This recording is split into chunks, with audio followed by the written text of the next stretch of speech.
If you're late to the game, Russian drones flew into Poland, violated their airspace, going in deep enough to close off the Warsaw airport late on September 9th. On September 10th, in an official statement, the Polish military thanked NATO for its support and F-35 pilots from the Netherlands. In the meantime, NATO has made a point of clarifying that many of the alliance's members were involved. But why does the Netherlands seem to have a bigger role in this? Because Dutch-Russian relations have been tense for way over a decade. Going back to 2013, the Arctic Sunrise, a Dutch flagship, was stopped and seized by Russian authorities during an environmental protest near an oil platform. Its 30 crew members were taken into custody and then charged with piracy, something that carries a 25-year sentence in Russia. The crew was eventually freed thanks to international pressure. The same year also had diplomatic scandals. A Russian diplomat was detained in the Netherlands over alleged child abuse.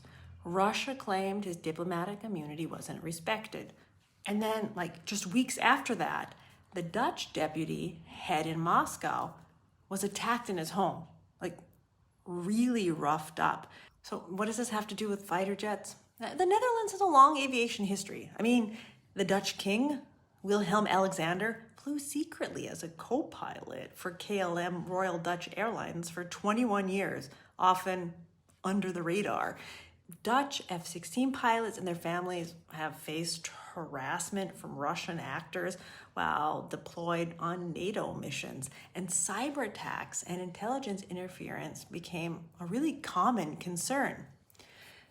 Throughout the spring of 2014, the Netherlands joined the EU in targeted sanctions following Russia's annexation of Crimea that year. And then on July 14th of 2014, there was the downing of Malaysia Airlines flight MH17, which killed 193 Dutch citizens.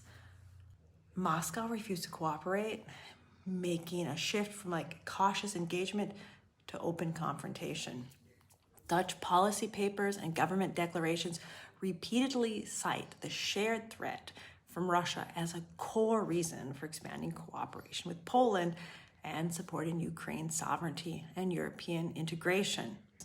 And within this context, it's easy to understand why the Dutch have been so helpful with Ukraine and supporting them, and probably that's why Poland mentioned them.